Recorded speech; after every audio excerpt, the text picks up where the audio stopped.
Hi, my name is Sean Gold, and this is episode 12 of the Unorthodox Vegan. Today we're going to make button soup. You heard me right. Button soup, made out of a button. Well, not exactly. This goes back to an old folklore that happened several hundred years ago, started several hundred years ago. It's a story of a peasant who goes into town and he's hungry and tired and needs a place to rest. And he goes in and he starts begging for food, and nobody will offer him food. So he comes up with a clever ploy to say that he has a magic button, and all he needs is a pot of water. And within that pot of water and this button, he will make a delicious soup. He dupes the locals into helping him out a little bit by adding some salt, some pepper, adding a little bit of more spices so it actually smells good when it's boiling, starts to boil. And then they start to say, he said, this is really good, but this would be so much better if you could have a little bit of this, a little bit of that, the celery, carrots, whatever it is, potatoes, puts it in, some chicken, some other stuff, all kinds of stuff get added to this button soup by the community as they keep smelling it and thinking it's getting better and better and better all the time. And he creates a feast for the entire village, and they learn that they should be caring and sharing and not just stingy and holding it unto themselves. So today we're going to make button soup. Now, what does that really mean? We're not just going to rely on a button for all of the soup components. But it's wintertime here. And I thought, it's about time that we just sort of went through the kitchen and said what we have. And what I'm going to do is just take a number of ingredients off the shelf, whatever I have in the cupboard, whatever I have in the fridge, and make a button soup or a stew, in this case, of whatever ingredients we happen to have around. Now, that's what I'm going to be doing, and that's what we're going to be starting with. Just a pot and some ideas about what to put in there. Now, as you may know, if you've watched my episodes before, I like having a can of diced tomatoes around, so I'm going to be throwing that in. I also like chickpeas. Chickpeas are a good source of protein, so why not put in some chickpeas? But I'm going to be putting in a few other things. I'll be putting in some quinoa, some red lentils, because I have lots of that around in the cupboard. I'll be putting in some carrots, some onions, maybe even some tomatoes, fresh tomatoes. Whatever I've got in the fridge is what's going to get added today. It's all based on that single concept of having a button around and just adding in whatever makes sense. If you really want to know more about the story, go check out the Disney version, which I loved reading to my grandkids. Button Soup has Daisy Duck duping her Uncle Scrooge into making button soup for the entire community. Or just look it up online. There's lots of other stories about button soup. Back in a minute. Welcome back. Moved over to the stove now. I've got everything ready. I've been heating up a bit of oil in a saucepan here, and I'll be throwing in some onions to get that started. And see if we can do this properly. Get some onions going in there, and we'll get those things starting to simmer. And I'm making a mess here, but whatever. Trying to do this with the camera and a few other things. Not my normal mode of cooking. And just get those things going in there. Be getting in a lot of other goodies as we go along. As I said, this is a button soup, so it's really based on what you have around the house at the time. And that's what we'll be making the soup out of. Now, let's get those potatoes out of there. I don't want those in just yet. And get the rest of those onions in there. We'll let that simmer a little bit. I've already chopped up some potatoes, some fresh new potatoes, small ones. I like those, have those around for the grandkids. Nice little thing to do. You boil up those little new potatoes, and then when you get them nicely softened up a little bit, you smash them, flatten them out a little bit with a fork, baste them with a little bit of oil and some spices, and then bake them about 350 degrees for about half an hour, and get them crispy. You make sure they get them nicely browned up on the sides, and they are lovely. The grandkids love those things rather than just having French fries or mashed potatoes. I tend to like those for the kids. I've got some carrots. I'm going to be putting in those. The next item I put into the pot will be the carrots after the onions simmer down a little bit and get a little bit browned. And then we'll just start throwing in some of the goodies. I got my chickpeas. I've drained them. I've got the liquid excess aquafaba out of the can, but I'm going to keep that around just in case I need extra liquid. I've prepared a little bit of a powdered soup mix, which is just using it for a little bit of additional flavoring. I've only got about a cup of that I'm preparing. I don't want to add in too much liquid at this point in time. I will be adding in liquid from the diced tomatoes, so that'll be adding in a little bit extra liquid. I want this to thicken up and be a nice hearty soup. So we'll see what happens with all of that. Stay tuned. Well, as you can probably see, the onions have turned a little bit clear, glossy, a little bit translucent, so they're just about right. I'm going to throw in some carrots now because I want these to cook just about the longest. I want them to soften up. I don't want them to be crunchy when we go to make when we're eating the stew. I want it to be nice, hearty, and flavorful without being too much of a crunch to it. So those are going to go in there right now. And I'm going to probably throw the potatoes in there as well because why not? Just let those sit around in there, stew, just saute a little bit in there for a few minutes. We'll be back in a second. Now that we've had those carrots and the potatoes cooking in there along with the onions for a while, I'm going to start just throwing in some stuff. I'm going to put in the chickpeas first. Now this is a can of chickpeas. I drained the liquid, as I said earlier, and we're just going to get that in there. Again, we want this all to be a nice consistency. These have been in the can for a while, so they're not going to be too crunchy, but they're still too hard for most people to want to eat. I'm going to let those sit around in there a little bit. And I'm going to add in this stock that I put in there, this vegetable stock, which has got about, I don't know, a little over a cup of water in there as well.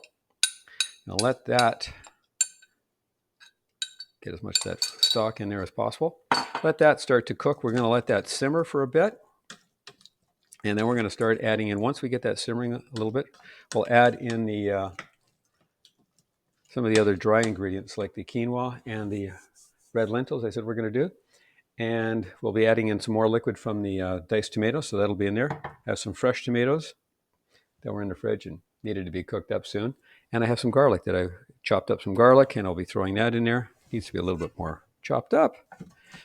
And that will go in there as well, just to give some extra flavoring. And might add a little bit of a surprise later for extra flavoring. I have some sausage and also some hamburger in the fridge, both of which are vegan options that I have that I might just throw in there for a little extra body and flavor. We'll see how that goes. A little extra protein, but I'm going to have lots of protein with the quinoa and the red lentils, but and the chickpeas. But what the heck? Thought it might be just a fun stew. I just put in whatever makes sense and feels good at the time. Hang tough. I cranked up the heat a little bit on the stew on this pot to let it kind of boil, get into a boil, a little bit of a bigger simmer. And I got a cup of red lentils that I'm just going to be putting in there now. And I promised you I was going to be putting in some quinoa. So I'm going to try a cup of quinoa as well. This may be a bit too much, but we're going to find out how this works with all this liquid. Because I got to have a lot of liquid now to offset all of that, or more liquid. So I'm going to put in this whole big 28-ounce can of diced tomatoes. It's diced tomatoes with spices and herbs. There's going to be lots of flavor in there. I don't want to over flavor this. We'll see how this all goes. I'm just going to set that in there and mix it all up and let this simmer for a little bit, for a while, probably about 20 minutes. Need to see how much of this gets absorbed, how much of the quinoa lightens up and the red lentils absorb all that liquid. I want to have a little bit of liquid left, so I may have to add in some of that aquafaba. Are we doing that? And I'm going to put in the garlic now. This is about 3 cloves of garlic that I put in there. Just diced it up. Put that in there now. And I'm going to let this all simmer probably for about 15 or 20 minutes. Then I'll come back and looking at putting in potentially some vegan meat options just for additional flavor, and putting in some the leftover diced tomatoes, what I've got there, leftover fresh tomatoes that I got up earlier. Back in a bit. Well, as you can probably see, this stew is getting nice and thick, and it's robust and has lots of goodies in it. I've turned down the heat a little bit, scraping the bottom, making sure it doesn't stick to the bottom. It's usually the quinoa. or the red lentils that are sticking to the bottom. I find that is a bit of a problem, so you don't want them to burn. So I turn the heat down to somewhere between low and medium, and making sure that they don't get stuck to the bottom. I'm going to let this simmer for quite a while longer. Meanwhile, I'm going to add in, I thought a brilliant idea was to add in a bay leaf. I like the sweetness that comes with a bay leaf that's cooked in there. The only thing is you got to remember to take it out afterwards. So I'm just going to bury that in there. Add in the fresh tomatoes that I cut up earlier, and add in some of this sausage. And I'm going to talk about this sausage in a minute. I like to shop locally as much as possible, and especially for stuff that's food that like vegan food that I like to try out.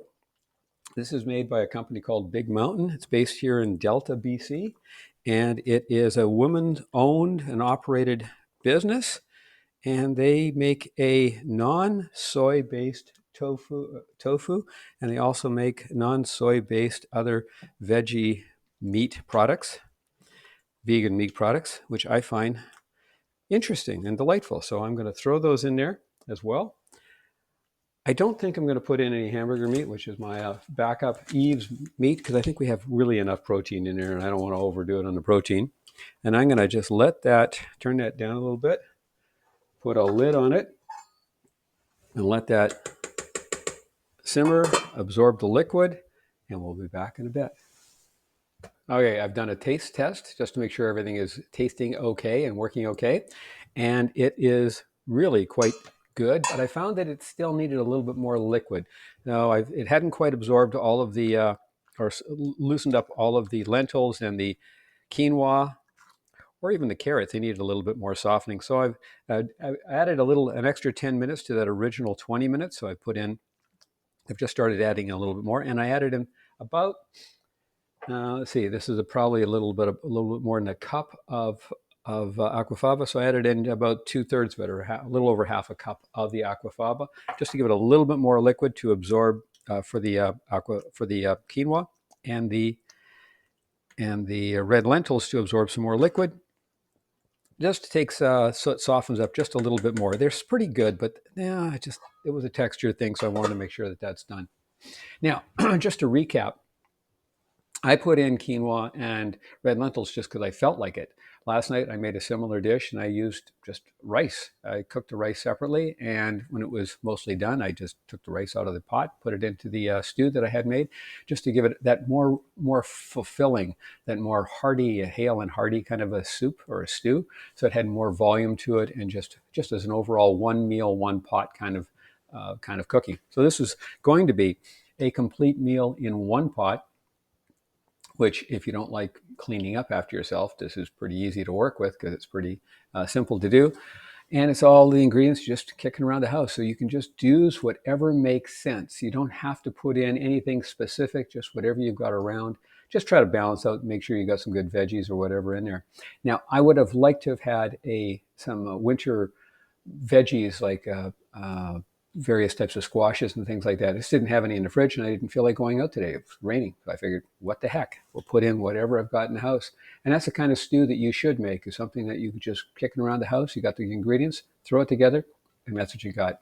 It's going to take a little bit while longer to cook and absorb, just to soften up some of that quinoa and that red lentil, absorbing more liquid.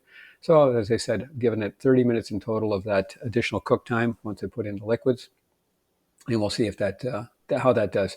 Play around with it. This is your opportunity to have fun in the kitchen and just make something that everyone's going to enjoy, because, hey, it's that fillingness. It's going to keep them warm in the wintertime, and it was made by you with a little bit of love.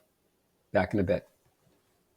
Well, that extra 10 minutes seemed to have done it. That little bit of extra aquafaba to add in a little extra liquid, and the little bit of extra time just made everything just wonderful. It is absolutely delightful. I have done two things I had left to do. One of them was to find that bay leaf, to get that out. So I have found it. It is gone. And I have turned down the heat. So we're good. This is all good. Let's do a quick taste test. I'm going to take a little bit of carrot, a little bit of chickpea, and maybe even a little bit of that sausage. Let that cool that down a little bit. It's hot. and it will burn the top of your mouth if you have it too hot. But it is fulfilling, it's hearty, it's wonderful. It's a wonderful meal for the wintertime.